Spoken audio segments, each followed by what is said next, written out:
हमारे पंढरपुर के श्री नामदेव जी महाराज नित्य जाते और ठाकुर जी को जाकर के रोज बोलते, ठाकुर जी मेरे घर कभी जीमने आओ। श्री विठ्ठल भगवान ऐसे खड़े रहते। नामदेव जी रोज जाते, बोले मेरी मैया इतना बढ़िया प्रसाद बनाती है, ठाकुर जी जीमने आओ।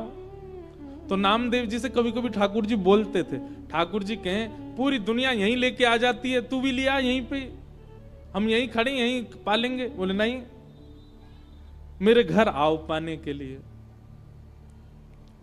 तो ठाकुर जी बोले मैं तेरे घर पाने जाऊंगा तो यहां पे कौन खड़ा होगा मेरी जगह, लाखों लोग दर्शन करने आते हैं। नामदेव जी बोले आप भगवान हो, सर्वसमर्थ हो, कोई व्यवस्था कर लो अपनी। भगवान बोले ठीक है कर ली हमने व्यवस्था। बोले क्या व्यवस्था? बोले मैं तेरे घर जाऊंगा पाने, तू मेरी जगह खड़ा हो जा। नामदेव जी बोले ये कैसे हो सकता है? भगवान बोले सब हो जाएगा, बस आज एक काम करियो, रात्रि में जैसी शयन आरती हो, शयन आरती के बाद छुप जाइयो पीछे आके, देखो ठाकुर जी की लीला। ये सत्य घटना है श्री नामदेव जी महाराज की। नामदेव जी छुप गए। रात्रि में शयन आरती के बाद जैसे ही कपाट बंद हुए, ठाकुर जी तुरंत मूर्तिमंत खड़े थे, मूर्ति से सहज हो गए और सहज उतर गए अपने आसन से। और नामदेव जी कहा तुम खड़े हो जाओ। खड़े हो गए। नामदेव जी बोले ऐसे खड़े हो जाओ हमारी तरह। हो गए खड़े। अब ठाकुर जी उनका श्रृंगार कर रहे हैं, अपनी जैसी पगड़ी पहनाई, अपने जैसे वस्त्र पहनाए, अपने जैसे पूरे हाथ पाम कर दिए, कहीं से काजल ला करके हाथ पाम में लगा दी, बिल्कुल कारे बना दिए नामदेव जी। और नामदेव अब हम जा रहे हैं तुम्हारे घर प्रसाद पाने, 2-4 घंटा में मंगला आरती होगी, खड़े रहना यहीं पे। और सुनो 2-4 बातों का ध्यान रखना। क्या? ये सुबह सुबह पुजारी आकर के तुमको ठंडे ठंडे पानी से नवाएंगे, ठिठर मत जाना। अंदर से ठंडी लगे तो भी रोक लेना। नामदेव जी बोले वो कैसे रोकूंगा? बोले हम नहीं रोक रहे इतने साल से, रोज रोज हमको भी नवा देते हैं सुबह 4 बजे, हम भी तो अपनी कंपन होता रोकते हैं उसको। और सुनो फिर दूध से नवाएंगे तुमको, उसके बाद शहद डालेंगे तुम्हारे ऊपर। और फिर वहां कभी आप लोगों का अवसर मिले ना, एक बार जाइए पंढरपुर, साल में एक बार भारत के कोई कोई तीर्थों में जाया करो, सब जगह दर्शन करो ठाकुर जी का कैसे विराज रहे हैं। तो कभी पंढरपुर जाओ तो हमारे कहने से वहां की काकड़ा आरती सुबह होती है 3:30 बजे, उसका दर्शन करना। काकड़ा आरती जो हमारे ब्रज में मंगला आरती होती है, वही वहां काकड़ा आरती। तो काकड़ा आरती में क्या करते हैं, दूध से जल से सबसे स्नान करने के बाद फिर ठाकुर जी को मुंह पे मक्खन लगा देते हैं, इतना सारा मक्खन मुंह पे।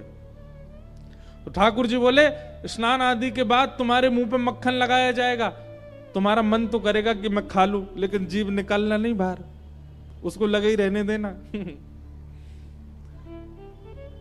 नामदेव जी बोले फिर तुम्हारा श्रृंगार होगा। और श्रृंगार के बाद पंढरपुर में हर दर्शनार्थी को अधिकार है कि भीतर मंदिर में जाके ठाकुर जी के चरण छू सकता है, अपना सिर वहां रख सकता है, सबको छूने का अधिकार है। बोले दुनिया भर के लोग तुम्हारे सामने आएंगे, सब लोग आकर के तुम्हारे चरणों में प्रणाम करेंगे, अपने दुख दर्द बताएंगे, सबकी सुन लेना, पूर्ण किसी की मत करना। तुमको दया भी आएगी, कोई रोता हुआ भी आएगा, कोई बहुत ज्यादा विचलित भी आएगा। नामदेव जी बोले क्यों पूरा नहीं करूं? वो सबका विधान बना हुआ है, वो सब काम हमारे लिए छोड़ दो, किसको क्या देना क्या नहीं देना। तुम बस कहीं ऐसा नहीं कि यहाँ खड़े होके कोई रोता हुआ आया उसके आंसू पोंछने लग जाओ, कहीं तुम जरा भी हिल गए तो पुजारी पंडा बहुत मारेंगे, सब कहेंगे कहां गए हमारे ठाकुर जी, कौन खड़ा हो गया आके।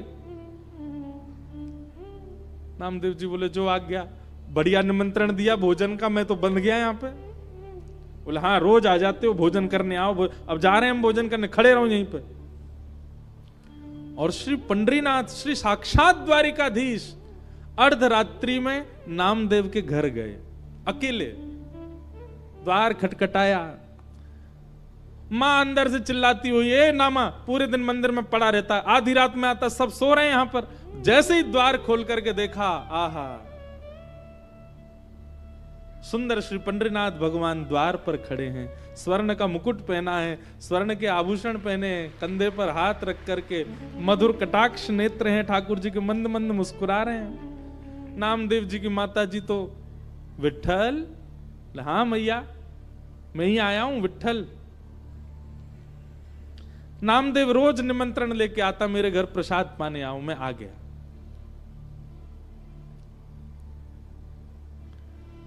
नामदेव जी की माता जी ने चूल्हा रात में चेताया, खूब बढ़िया बढ़िया प्रसाद बना करके ठाकुर जी को अपने हाथ से पवाया। इतने में ही घंटे घड़ियाल बजने लगे, 3:30-4 बज गए, सुबह के मंगला आरती का समय हुआ। ठाकुर जी ने कहा मैया जल्दी करो। बोले क्या हो गया? अब आपको मंगला में जाना है? बोले मंगला में अब मैं तो व्यवस्था करके आया हूं वहां पे, लेकिन मुझे आज तक तो मैं दर्शन देता था काकड़ा आरती में, मंगला आरती में, आज मैं दर्शन करने जाऊंगा। मैया बोली क्या करूं? बोले काली सौल लेके आओ। और मैया सौल लेके आई। ठाकुर जी ने अपने मुकुट उकुट उतार करके, आभूषण उतार करके, और काली सौल में बढ़िया स्वयं को लपेट लिया, किसी को पहचान में नहीं आवे। कारे कारे तो ठाकुर जी हैं, काली सौल और ओढ़ ली। अब तो निकल पड़े, दौड़ के जा रहे हैं देखने के लिए नामदेव कैसा लग रहा है मेरे स्थान पर खड़ा होके। दर्शनार्थी लाइन लगा करके खड़े थे, उन्हीं में ठाकुर जी खड़े हैं और दूर से ही निहार रहे हैं। नामदेव जी चुपचाप नेत्र बंद करके, हाथ बिल्कुल कमर पर, जैसे पंडरीनाथ भगवान खड़े होते हैं बिल्कुल वैसे ही खड़े हैं। और ठाकुर जी दूर से ही देख करके नामदेव की बलियां ले रहे हैं। आहा मेरो नामा कितना अच्छा लग रहा है। गर्भगृह में जैसे ही ठाकुर जी पहुंचे,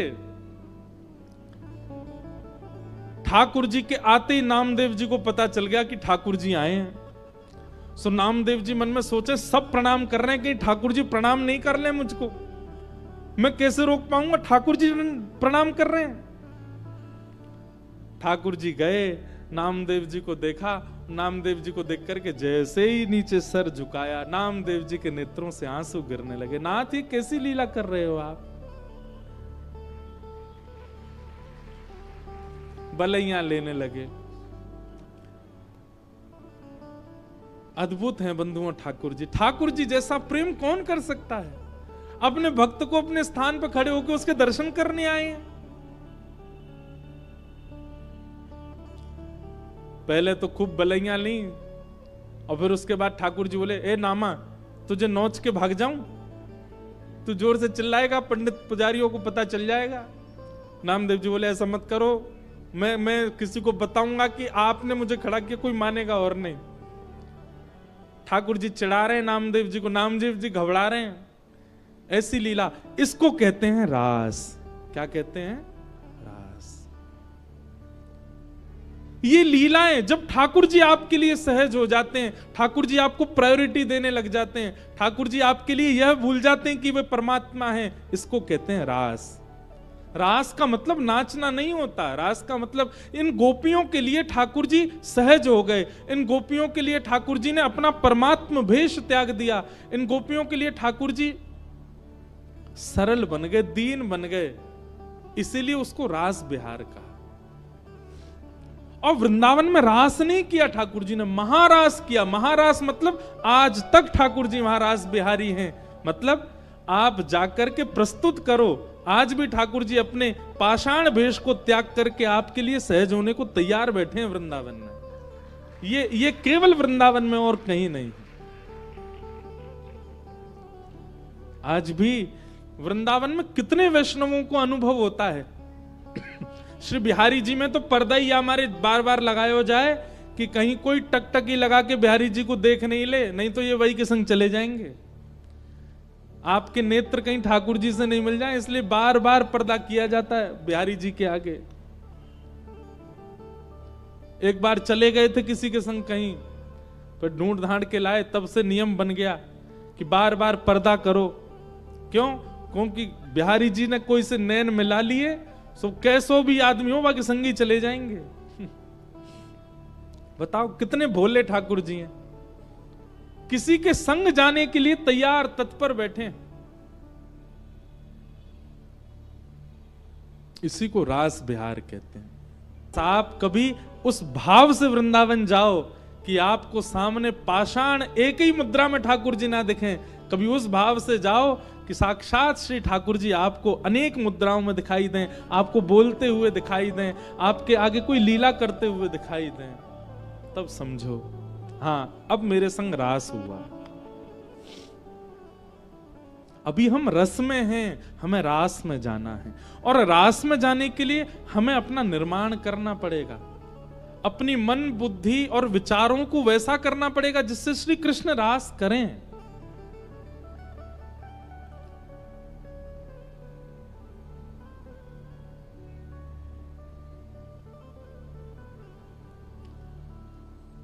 गोपियां अपने अपने घरों में, ये गोपियां सामान्य नहीं है बंधुओं, ये त्रेता युग के समस्त दंडकारण्य वन के संत हैं जो राम जी से मिलने की प्रतीक्षा कर रहे थे।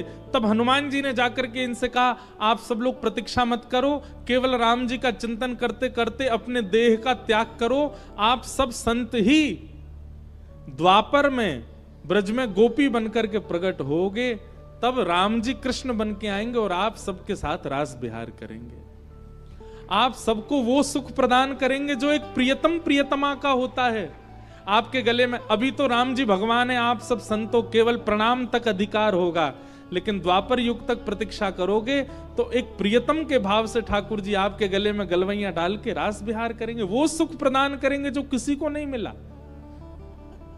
तब से दंडकारण्य वन के संत वही द्वापर में ब्रज की गोपी बनकर के आए, और जैसे ही कृष्ण प्रकट हुए नंदरानी के भवन में, गोपियों ने जैसे ही श्री कृष्ण को देखा, नन्हे से कन्हैया को देखते ही सब गोपियों को याद आ गया कि अरे हम तो पूर्व जन्म के संत हैं और ये साक्षात राम जी ही कृष्ण बनकर के आए हैं हमारे साथ रास विहार के लिए। अब सब गोपियां प्रतीक्षा कर रही हैं ये कब उस भाव में आएंगे कि हमारे साथ रास करें, और आज वही दिन आया। 7.5 वर्ष के श्री ठाकुर जी हो गए। बंधुओं, बड़ी विचारणीय बात है, लोग रास विहार को बहुत बहुत अलग दृष्टि से देख लेते हैं कभी कभी। मैं उन लोगों से प्रार्थना करना चाहता हूं, ठाकुर जी की आयु 7.5 वर्ष की है और ठाकुर जी के साथ रास करने वाली गोपियों की आयु 80 वर्ष की, 90 वर्ष की, 100 वर्ष की। अरे 100 वर्ष से लेके 6 वर्ष तक की गोपियां हैं ठाकुर जी के साथ रास विहार में। इतने नन्हे से बालक के प्रति 80 वर्ष की गोपी का प्रियतम भाव कैसे आ सकता है? केवल तभी आ सकता है जब उनको उस नन्हे से बालक में परब्रह्म का दर्शन हुआ हो। 7.5 वर्ष के बालक को, अब तो बालक बड़े पढ़े लिखे होने लग गए हैं बचपन से, हम तो भैया अपनी सत्य बताएं कोई फिल्टर नहीं है बात में। 7.5 वर्ष तक हमको ये भी नहीं पता था कि कपड़े कैसे पहनते हैं। 7.5 वर्ष की आयु में ऐसे ही डोलते थे और उनके साथ गोपियां रास विहार कर रही हैं।